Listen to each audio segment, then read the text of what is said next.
High guys, good morning and welcome back to my vlog channel. কেমন আছো তোমরা সবাই? আশা করছি তোমরা সবাই অ্যাজ ইউজুয়াল জাস্ট ফাড়াফাড়ি আছো। অ্যান্ড আজকের দিনটা তোমাদের সকলের খুব ভালো কাটবে। তো সকাল সকাল আমি আমার মর্নিং ড্রিঙ্ক নিয়ে বসে গেছি অ্যান্ড এদিকে রান্না দিদিও চলে এসেছি। তো যাই হোক, চলো without further delay let's start today's video. একেবারে স্নান টান করে ফ্রেশ হয়ে চলে এলাম। আজকে ভালো করে শ্যাম্পু করে নিলাম। সকালের পর আর কোনো ভ্লগও করা হয়নি আজকে, কারণ আজকে সব জামা কাপড় কালকে যেগুলো সন্ধ্যাবেলা বার করেছিলাম সব কেচেছি, আর যেগুলো আনইউজড সেগুলো এখানে রেখে দিয়েছি। এইগুলোকেও ভাঁজ করে এই কাভারটায় ঢোকাতে হবে, কারণ এটাই হচ্ছে শীতের জামা কাপড়ের কাভার। তো আর লাগেজগুলোকেও বেডের ভেতর ঢোকাতে হবে ডিভানে। তো সেগুলো পরে করব, দেখি সন্ধ্যাবেলার দিকে বা দুপুরবেলা লাঞ্চের পর হালকা ফুলকা একটু রেস্ট নিয়ে করব। আপাতত চলো এখন চুলটা এখন আর হেয়ার ড্রাই করব না, আগে ঠাকুরকে পুজোটা দিয়ে নিই, দিয়ে তারপর হেয়ারটা ড্রাই করব, কারণ হেয়ারটা ড্রাই করতে অনেকটা সময় লেগে যাবে। আর আমি হেয়ার ড্রাই করলে না মানে খুব হাত ফাত ব্যথাও করে, এতক্ষণ ধরে করতে হয় না। তো ওই জন্য আগে পুজোটা দিয়ে নিই, তারপর রিল্যাক্সে বসে ভালো করে সিরামটা লাগিয়ে হেয়ারটা ড্রাই করব, তারপর লাঞ্চ করে নেবো।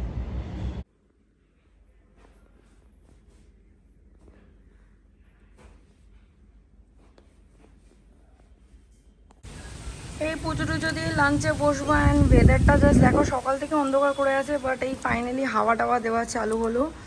পুরো মেঘলা, মনে হচ্ছে খুব বৃষ্টি হবে। বেশ ভালোই লাগছে একদিকে, বিকজ আমি তো গরমে টিকতে পারছি না, সারা গা হাত পা আমার কুটকুট করছে।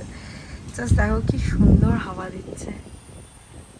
সন্ধেবেলা ঠাকুরকে সন্ধে টন্ধে দিয়ে ফুলি রেডি হয়ে গেছি, কফিও খাওয়া হয়ে গেছে।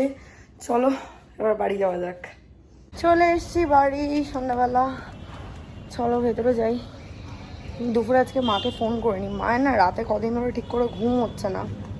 মায়ের এটা হয়, আগের একবার ডক্টর দেখিয়েছিল, তখন ডক্টর ঘুমে ট্যাবলেট দিয়েছিল, কিন্তু সেটা তো ঠিক না। তো সেই জন্য সেটা আর কন্টিনিউ করেনি। তো মাঝে মাঝে এখনও ওটা হয় যে সারা রাত ঘুম হয় না। তাও তো আগে যেটা হতো, ভোরবেলার দিকে মায়ের একটু হলেও ঘুম আসতো, বাট লাস্ট পরশু দিন মায়ের এক ছিটেও ঘুম হয়নি। এখানে 1 ডজন কলা রয়েছে, পুরো বিল্ডিংয়ের কলা, মানে পুরো বিল্ডিংয়ের কলা ইন দ্য সেন্স আমাদের যে বিল্ডিংয়ে নিচে যে প্রেমাইসেসে যে গাছগুলো বসানো, ওখানে কলা গাছ আছে আমাদের। তো ওখানেরই কলা দিয়েছে আর কি। সিকিউরিটি গার্ড যখন আর কি এরকম কলাগুলো হয়ে যায়, ওটা কলাগুলো কেটে আর কি সবাইকে ভাগ ভাগ করে সব ফ্ল্যাট মেম্বার্সদেরকে উনিই দিয়ে আসে আর কি, ওনাকে বলা রয়েছে। আর উনিও নেয়, মানে 2টো ডে নাইট সিকিউরিটি গার্ড ওনাদেরকেও দেওয়া হয়।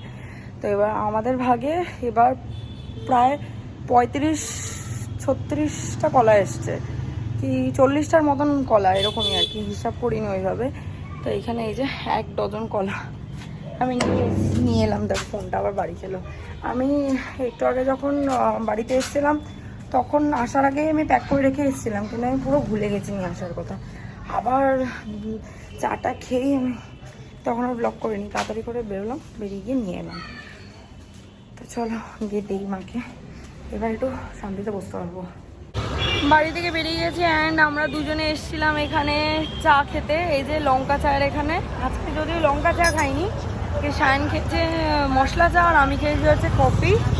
বাট সামহাও আমরা এখানে আসলেই বিশাল হাওয়া, ওয়েদারটাকে এমনি চেঞ্জ হয়ে যায়। এতক্ষণ গরম লাগছিল, বসেছিলাম, সোয়েট হচ্ছিল, আর লিটারালি এখন আকাশটা পুরো লাল হয়ে গেছে, হাওয়া দিচ্ছে, ধুলো উঠছে, বেশ ভালো ওয়েদার হয়ে গেছে এখন।